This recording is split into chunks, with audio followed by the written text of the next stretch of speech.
and welcome to Long Live the Queen, where we talk about the women who made history. And by we, I mean the royal we, because it's just me. Today, we're going to talk about Annabella Drumind. One day we will be remembered. Annabella Drumind was born around 1350. The records are spotty. She was the daughter of Sir John Drummond, the chief of Clan Drummond, and his wife, Mary. There are theories that she was the niece of Margaret Drummond, who has her own episode, but this probably isn't true. Likely they were related, but more distant than aunt and niece. We don't know much about her childhood. As the daughter of a clan chief, her childhood likely would have been comfortable, but not extravagant. Her father was responsible for keeping the peace and security for his clan. Other clan members would have come to her father to mediate inter-clan issues when they arose. In the year 1367, Annabel Drummond was married to John Stuart, the heir to the Scottish throne, after his father. He was about 30, and she was about 17, so I don't love that dynamic. But back in the day, she would have been seen as an adult at 17. And as the daughter of a clan chief, she would likely be seen as older or more mature than her contemporaries of lower birth. So there she was, a married teenager with a 30-year-old husband. Her husband was somewhat at odds with the king, his father's uncle. Along with his father, he had led an insurrection against the king and hoped that the childless king would stay childless until his death. If this happened, the House of Bruce would give way to the House of Stuart. So fingers crossed in the Stuart household. And if war was necessary, the Stuarts could now count on Clan Drummond. The king was also, coincidentally or not, married to a Drummond. So it was kind of like when Katy Perry poached one of Taylor Swift's backup dancers. Hey, now we got bad blood. You know it used to be mad love. King David had called dibs on Clan Drummond. This may be partially the reason that the king was soon in the market for a divorce. Not the whole reason, though, because he also had a new mistress, Agnes Dunbar. Though his public reason for his divorce was his wife's infertility, even though she had a child from her first marriage, and he didn't. So her infertility likely wasn't the problem. So the House of Stuart just pulled Clan Drummond out of the King of Scots' hands. But all marriages could be undone by the Pope, so they needed children. So they went to work, and Annabella was soon pregnant. The year following her marriage, she had her first baby at about the age of 18. The baby was named Margaret. Why Margaret? I'm not sure, but it was a Bruce family name. Robert the Bruce had a sister named Margaret. Names could be a heavy political threat back in the day. But she was a girl, so thank you next. 2 years later, Annabella had her second baby at around the age of 20. This baby was named Elizabeth, probably after Elizabeth Muir, her grandmother. She has an episode too. She was likely named for the support of Clan Muir. So also potentially a threat. It was kind of like they named their daughters Bruce and Muir. But again, another girl, so thank you next. The following year, David II, King of Scots, died somewhat unexpectedly at just the age of 46. He was still childless, so Annabella's father-in-law became the 55-year-old King of Scots. The king is dead. Long live the king. 55-year-old King Robert II. And this ended the Bruce dynasty, and on to the Stuart dynasty. Annabella's husband was now officially the heir. But he still only had 2 girls, so they went back to work. A year later, Annabella had her third baby around the age of 22. This baby was named Egidia. This name was a Stuart family name, so it said, yes, we are Bruces and Muirs, but we're also Stuarts, and that family is also an old, powerful family. But another girl, so Thank you, next. 2 years later, there is no record of a child, but there is a daughter named Mary that I don't have a birth record for. And based on the royal couple's pattern, they are due for another baby. So I'm going to put Mary's birth here. Don't come for me. I don't know Mary's birth date. This is just a natural place for it to fit in. It's just an educated guess, but it could be wrong. She could have been born later. Mary was named after Annabella's mother, her Drumind grandmother. So here is a couple with 4 children, but they're all girls, and their names are basically Bruce, Muir, Stuart, and Drummond. Kind of a roll call for all of their obvious supporters. But there's still only 4 girls, so thank you, next. Annabella was likely starting to worry. She needed to give her husband John a male heir just to shore things up. Her husband had a younger brother named Robert, and Robert wanted to be King Robert III. He could probably manage that if his older brother only had girls. And at the moment, that is exactly what he had. Robert backed legislation saying that the Scottish throne was only to be male officially. That's what the French did, and in practice at least, that's what the English had done. Robert was pretty sure he could out-king his nieces, but it would be easier if it was the law. I don't know how Annabella felt about her brother-in-law trying to bypass her daughters, but I imagine not well, bitch. So she went back to work. 2 years later, in 1376, Annabella gave birth to her next baby and first son, who they named Robert.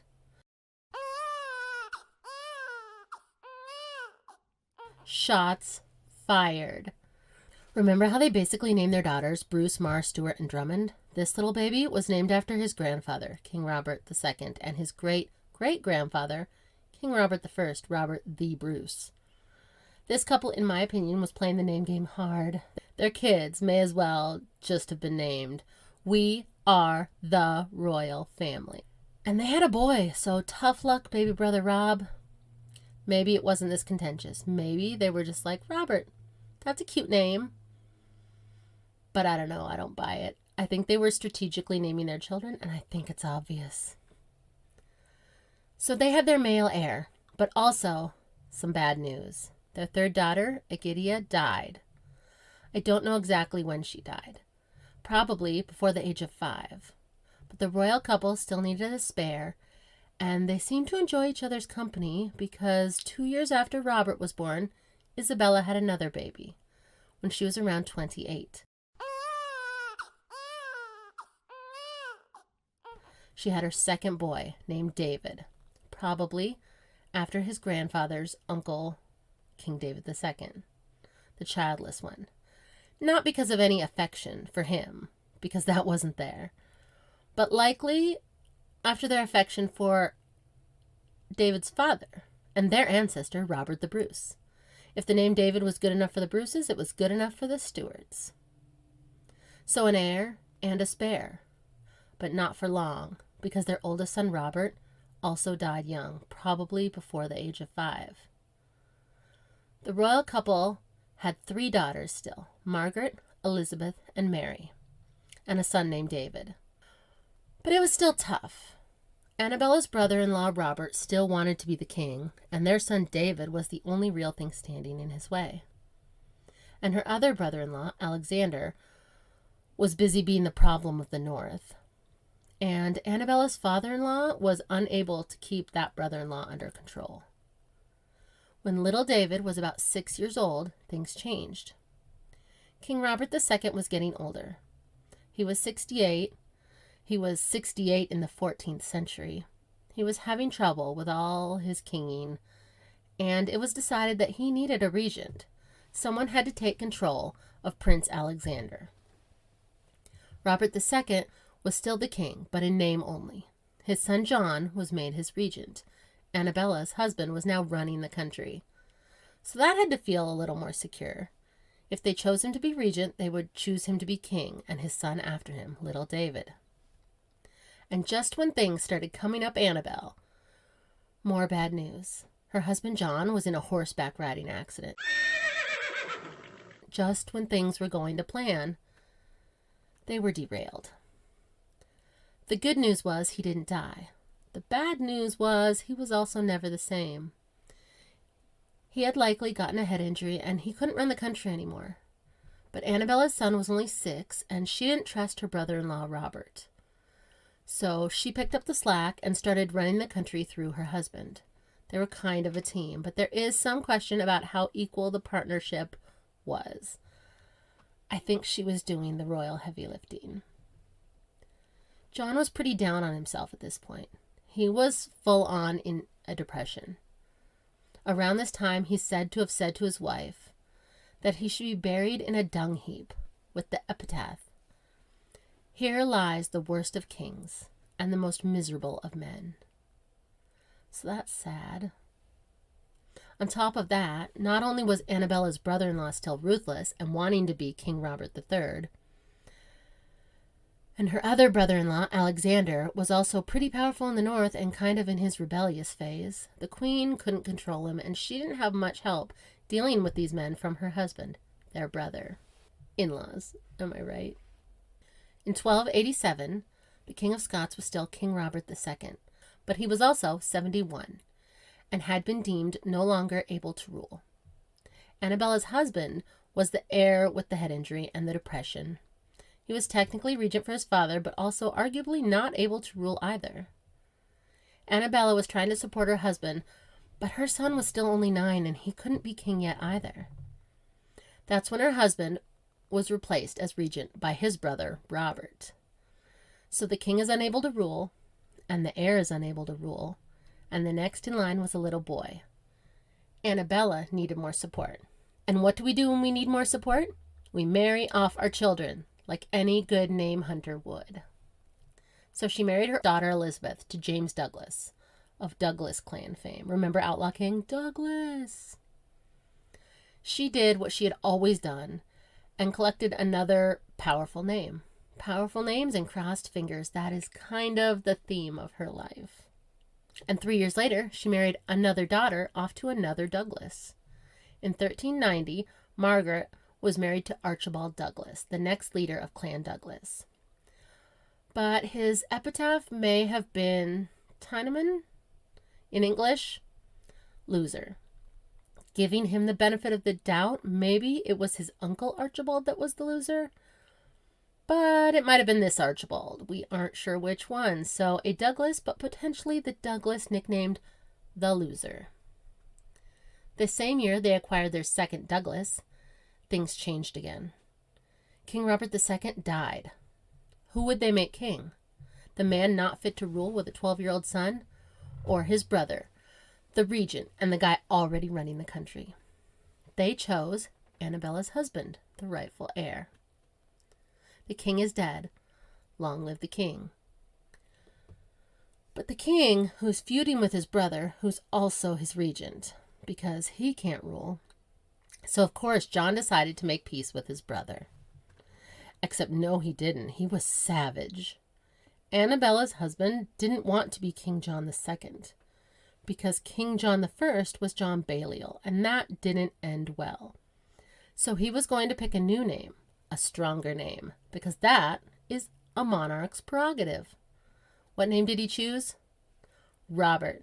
That's right. He took the name of his feuding brother. He was now King Robert III, the exact name his brother wanted. I'm telling you, they were savagely playing the name game. It was so passive-aggressive, but I'm kind of into it. Do you know how hard it would be to continually piss people off with just names? So John was now King Robert III, but he was determined to still not be able to rule.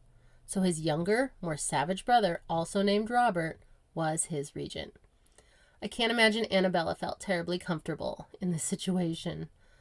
But I think she was on board for the savage name change. Little brother Rob was never going to be King Robert III. But Rob still wanted to be King Robert IV. His brother be damned. And Annabella was the Queen of Scots at about the age of 40. Annabella just crossed her fingers again and hoped her 12-year-old son would be old enough to take over his uncle's regency, and that they would be safe again. But in the meantime, What's a queen in her 40s to do with all her spare time? She had another baby. Risky in the 14th century. Risky now. At the age of 44, Queen Annabella had her later-in-life baby. Little Prince James was born, and this was great news. In addition to a cute little baby with cute chubby baby legs, Annabella was back to being the woman who had provided her husband with an heir and a spare.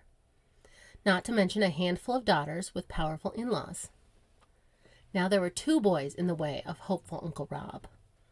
16-year-old David and baby James. And Annabella survived giving birth at the age of 44 in the year of our Lord, 1394. You go, girl, have that baby. Boom, dynasty more secure, but not so fast. The heir was now 17, and he needed an heir for himself, no time to waste, so Annabella was arranging a marriage for her son. He would need a powerful queen consort.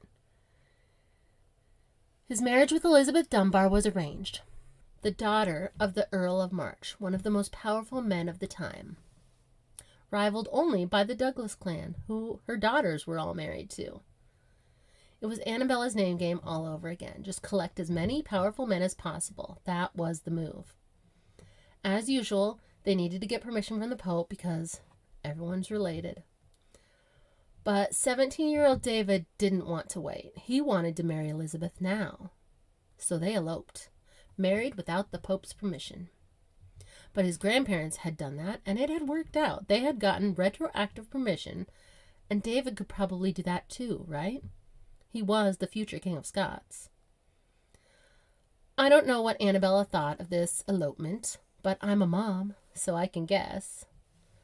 I think she said in her best mom voice that he should have waited for the Pope. He should have been more responsible because their situation was delicate. But she loved him, and he was the future king, so let's fix this. And they applied to the Pope for retroactive permission.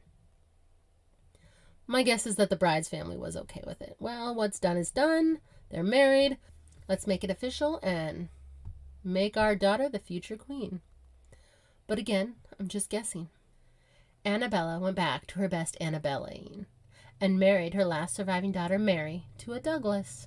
All 3 of her daughters were married to a Douglas, different branches of the Douglas family. And through her son, she had the Dunbars. She was rallying with all of the powerful men in Scotland through her children's marriages. The same year Mary married Douglas number 3, Prince David got his retroactive dispensation from the Pope. The Pope told 19-year-old Prince David that they would allow him to marry his wife again, officially this time. But they would have to go through a period of separation first. Separate, and then the Pope says in a short while you can remarry and it will count. So of course the teenage couple jumped at the opportunity. Except Prince David didn't. Prince David decided that actually he didn't want this wife. And if he just didn't remarry her, he was off the hook. Except that they had eloped 2 years before. They didn't have children, but she wasn't a virgin anymore, so just sending her back to her family wasn't a good look. He jilted his wife, and Elizabeth was not going to be the next Queen of Scots. The Dunbars were angry. The prince had eloped with Elizabeth and then changed his mind 2 years later. This wasn't going to go well. From what I know of Annabelle, this, I assume, was pretty poor news. She probably had another talk with her teenage son. You eloped, and then we almost had it fixed, and now you just changed your mind. But her son was the 19-year-old heir to the throne. He didn't have to listen to her. And her husband, the king, wasn't much help. He had his own struggles. His health hadn't been good for some time, and it wasn't looking any better. Her son would probably be the king soon, and he would need allies against his uncle. The year after Prince David jilted his wife of 2 years, refusing to make their marriage legal, Annabella arranged a big old ceremony during which her son Prince David would be knighted. She was working the PR angle, because her youngest son James was still only 4 and still too young to be married. So it was now kind of a waiting game. Her husband was sick, her teenage son was almost old enough to rule. Her late-in-life baby James was still little and home with her. And her problematic brother-in-law still had her family in their sights. Fingers crossed. That is when Annabella, at the age of 51, died. I'm not sure what she died of, but the stress couldn't have helped. Annabella died in 1401, just having seen the start of the 15th century at the age of about 51. Her son David would end up finding a wife, Marjorie Douglas, because if the Stuarts like one thing, it's Douglas's. Her son James was only 7 when she died. Her son David was still just 22 when she died. And without his mother's plotting and protection, he fell victim to his cunning Uncle Rob. He was captured, and he died, probably of starvation at the hands of his uncle. The decision was made to send 10-year-old Prince James to France for safety from his killer uncle. But things can't go smoothly for this family, so of course Prince James's ship was captured by English pirates. And they turned the little heir over to their king, King Henry IV. Remember Bolingbroke? And when Annabella's husband found out that the English had his only surviving son, he then died also. So everything had fallen apart within 5 years of Annabella's death. Her old, sick husband was dead. Her bad boy older son was eventually married, but didn't have children and then was starved to death by his uncle. Her late-in-life baby James was a preteen King of Scots in captivity in England, their enemy. And her brother-in-law Robert was still running the country as regent for his nephew, whose brother he had killed, and honestly was happy to let his other nephew rot in England. He was in no hurry to get him back. And that is where I'll leave it for now. I'm sorry this episode ended on a pretty low. What did you think of Annabella Drumind? For me, I think her life sounded incredibly difficult. She was savage with the name game, but it didn't seem to help her in the end. She was just kind of poking the bear. But I'm not sure what else she could have done. I think she did her very best in a tough situation. You can share your thoughts with me at longlivethequeenpodcast@gmail.com or on Facebook or Instagram at Long Live the Queen Podcast. If you have negative comments or reviews, please send them to our customer service department at mzuckerberg@facebook.com. They will be right with you. Long live to all the queens out there, and until next week, bye. You'll be remembered.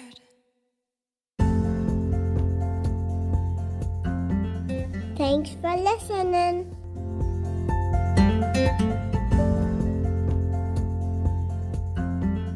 Thanks for listening.